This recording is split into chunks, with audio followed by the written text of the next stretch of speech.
timu imara. Na ukiona washabiki wa Simba anaanza kuleta bato ya Yanga, huyo anaweka ushabiki sana. Lakini tukisema ule walisia ni kwamba safari yetu sisi ni kuanzia mwaka kesho.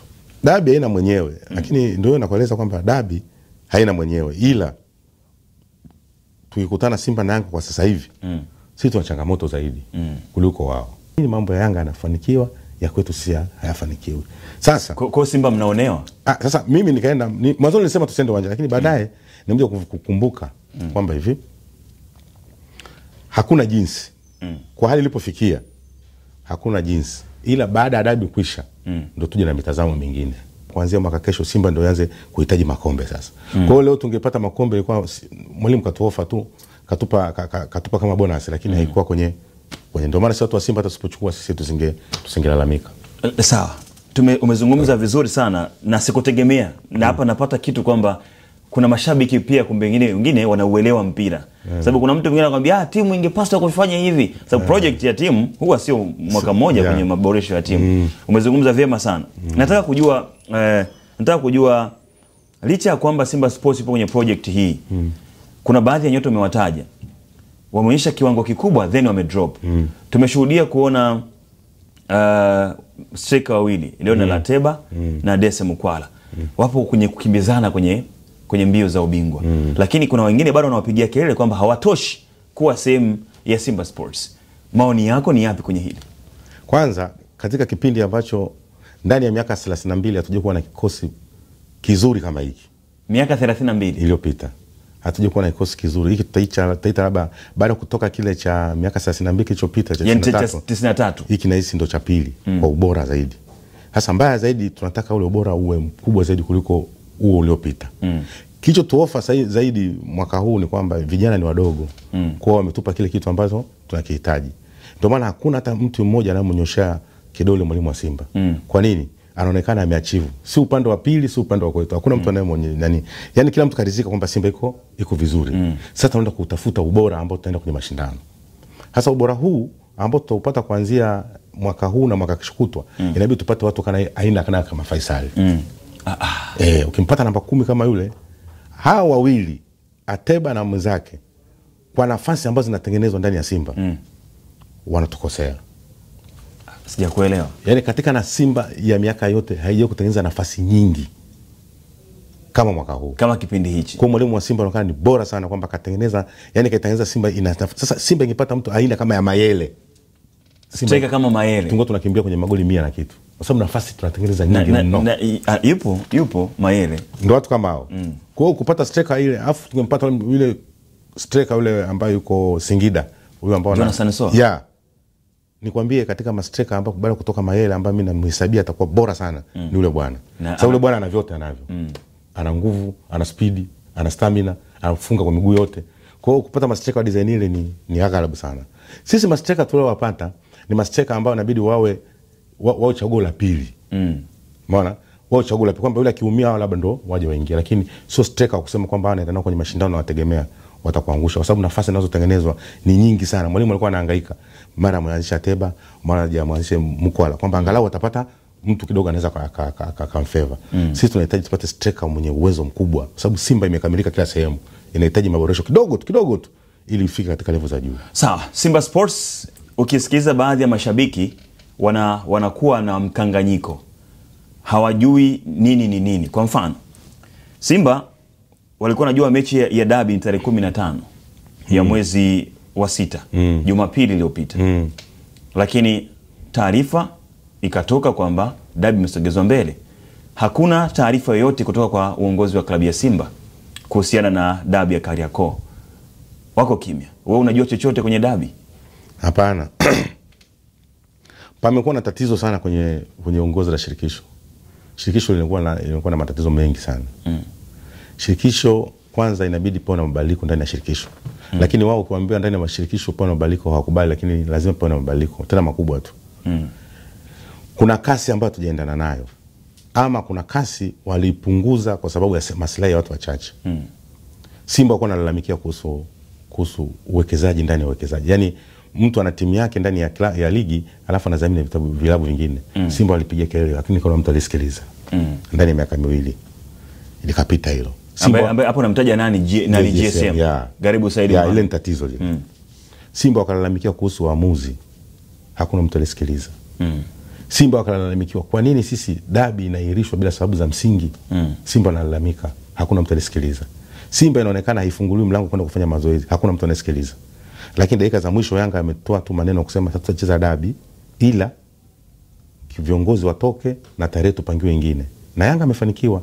Sasa si angalia mlolongo wetu sisi wote hakuna usikiliza, lakini wa Yanga muda mfupi ndio mkanganyiko ambao unauona sasa hivi umekuja kwamba kuna shida gani ndani ya shirikisho. Sasa kwa nini inatokea kwamba wewe au nyie Simba mnataja lakini hamsikilizwi, lakini Yanga wakitaja unasikilizwa? Kuna nini? Ndio hapo tunakwambia hivi, shirikisho linabidi lifanye marekebisho. Na ukisikia habari za CAF FIFA wanakuja, tayari nao walishaona kwamba kuna shida. Akaria alianza vizuri sana. Lakini dakika za mwishoni anakupata madoa. Madoa tena makubwa tu.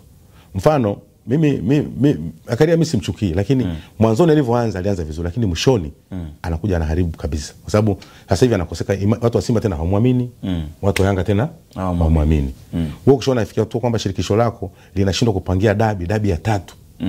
Unashindwa kupanga watu wacheze. Wewe ukiwa kama ndo mkuu wa shirikisho, uone kwamba ni tatizo kubwa. Hiyo moja. Pili, watu wanatoa vingilio vyao, hawaheshimu washabiki. Watu wanatoa vingilio vyao alafu vinapotea tu from nowhere, alafu watu wanachukulia kawaida tu. Kwa dabi zinapangwa leo kesho. Ndio maana Jumatano kama dabi ipo, mtu kumwambia toka Mbeya aje angalie dabi hawezi kuja tena.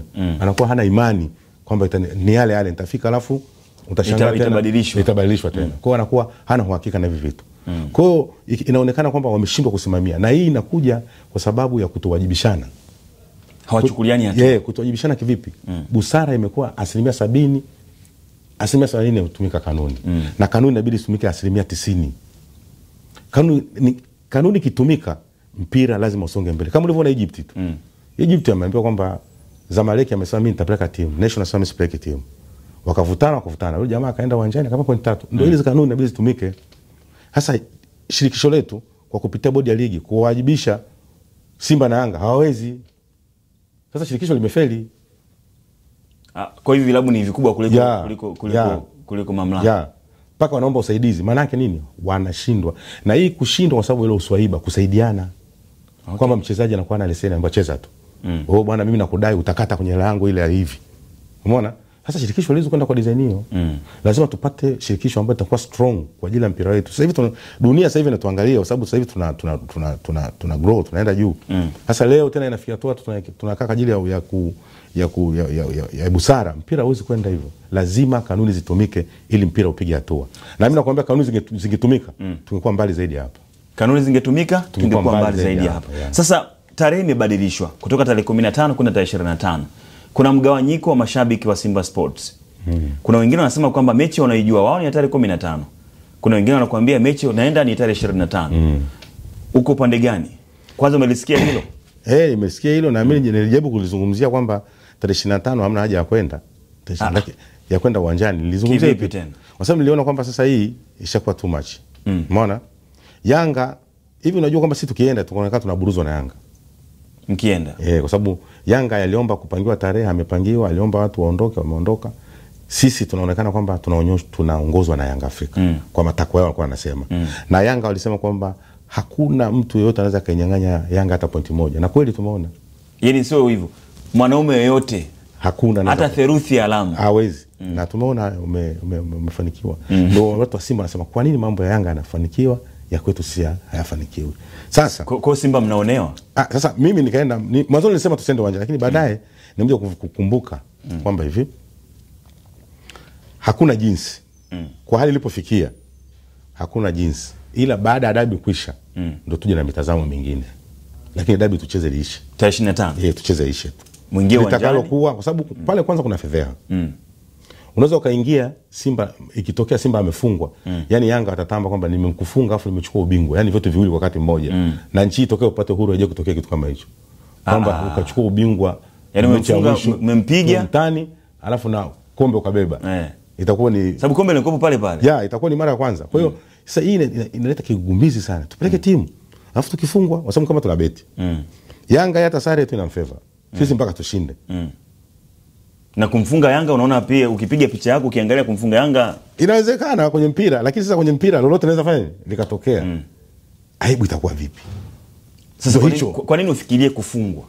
Unapoenda vitani ufikirie na kuna kushindwa. Usifikirie tu kama unaweza ukashinda tu. Ukiweka kwenye kushinda tu asilimia likitokea umeshindwa, ukiona tu unaziliwa tayari unaweza mwenyewe ukakimbiza majeshi. Fikiria na hasara utakazozipata kwamba je, na mimi kitokea nimeshindwa itakuwa vipi? Vyote hivyo lazima viwepo.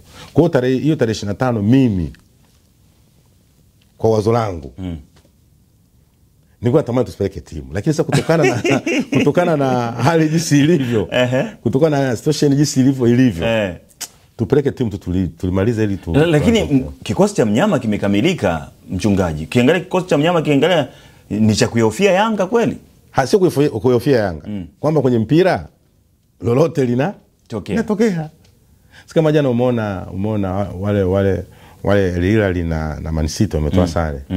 Sasa kabla hapo hata mtu kusema kwamba upige hesabu kwamba ingetokea hiyo, usingepiga hesabu kwa Man City atoa sare na hiyo. Hilal anacheza na Real Madrid. Na Madrid yeye sare. Sasa ile sare mpiga Wydad bao 2. Sasa ukiangalia kwamba ni vitu vili tofauti. Kwa kwenye mpira lolote ile linaweza likatokea. Kwa hiyo lakini ukiangalia kwenye asilimia za dabi ya Kariakoo, kama bana tukubaliane tupeleke timu uwanjani kiroho safi, mmekunjua mioyo, mtashikilia bomba sana au mnaweza kupata asilimia za ushindi mbele ya Young Africa ukijaribu kutazama? Kiukweli kabisa. Yaani hapo unazungumza ukweli kama mchungaji. Yaani kiukweli kabisa mechi ya Yanga na Simba ni kwa sasa ndio na kitu nilizungumza ubora na uzuri. Umeona? Simba amesema ni nzuri lakini haina ubora. Yanga wamekaa muda mrefu pamoja. Sisi ndio tunatengeneza ndio first hii ya kwanza na mwalimu mpya. Kwa hiyo tukisema kwamba tubatu na wale mabwana, ndio Simba anaweza kashinda, lakini kuna asilimia kubwa sana wenzetu wakaanza kupata ushindi. Lakini mechi iliyopita ya dabi ya Kariakoo, Simba ilikuwa bado haijajipata na Fadu Davis huyu. Young Africa ilibidi mpaka apate goli la Simba wajifunge ndio wapate ushindi. Lakini huu muda ambao Fadu Davis anapeleka timu finali, haiwezi compete na Young Africa. Dabi haina mwenyewe, lakini ndio nakueleza kwamba dabi haina mwenyewe, ila tukikutana Simba na Yanga kwa sasa hivi, sisi tuna changamoto zaidi kuliko wao. Ndio maana na wao wanasimamia. Wewe ni mchungaji unaongea ukweli hapa. Yaani wao sasa hivi ndio maana tunakwambia kwamba si dabi ipo, wanaipromote njoni. Oni Simba kwamba hawako willing. Sisi tulitegemea tarehe 11, tarehe ngapi ile, tarehe 15 kwamba hawatakuja. Niweza kugundua kitu. Kwa mlijitegemea tarehe 15 Yanga hawatapeleka timu afu alama 3 mpate Simba Sport. Na ndio ilikuwa malengo yetu. Na walivyosema waje tulifurahi kweli kweli. Kwa sababu sasa hivi sisi tunaelekea mwishoni. Si timu tunapo sasa hivi tunahitaji maboresho ya mwisho tupate timu imara. Na ukiona washabiki wa Simba anaanza kuleta bato ya Yanga, huyo anaweka ushabiki sana. Lakini tukisema ule walisia ni kwamba safari yetu sisi ni kuanzia mwaka kesho. Kwa msimu huu kwenye ligi wewe kama mchungaji umeshasema hakuna chochote cha kuchukua. Tukitokea tumechukua ubingwa sawa. Ni tumepata nanio. Tumepata ofa, lakini kwa ujumla ni kwamba mwaka kesho tutakuwa na kikosi ambacho kitatishia Afrika Mashariki na Afrika kwa ujumla. Kwa Simba nilivyoiona. Ila kwa sasa hivi tusubiri dirisha hili lipite tupate wachezaji imara. Na sio imara tu. Inabidi tuingie mfukoni kweli apatikane wachezaji ambao wana quality kubwa. Kama ule mchezaji mimi namkubali sana. Mimi namkubali sana. Kwa Simba Sports mapasa muingie Singida pale. Yaani tungempata striker kama yule. Tupate namba 10 kama FA Toto. Nchi ingetikisika. Wakiungana nao liopo, nchi ingetikisika. Uwezekano kuwapata au striker Faisal na huyo tayari shaonekana ana viashiria kwenda Yanga na ataenda Yanga. Ndio picha inapoonekana. Sasa uone ni tishio zaidi kwa upande wa Simba. Ni kweli tishio, lakini sana sisi inabidi tutafute striker ambaye ana uwezo mkubwa zaidi, ambaye ataungana nao waliopo, kwa sababu Simba imeenea, ila inahitaji maboresho ambayo yataivusha hapa ilipo. Ukiangalia mechi na Berkane, tulikosa watu wa kuamua mechi tu, watu ambao wana quality kubwa, lakini ndio hivyo tena tukatolewa. Ukiangalia ile mechi na Singida ndio hivyo tena. Yaani tumepromosha makombe yote, kwa hiyo imebaki hili hapa. Sasa hili hapa ndio hiyo tarehe 25. Tarehe 25 tunatamani tupeleke timu, wengine wanakuambia tusipeleke timu. Hofu. Na kwa hiyo wanasema tupeleke timu ni wasiwasi. Ni wasiwasi. Uoga.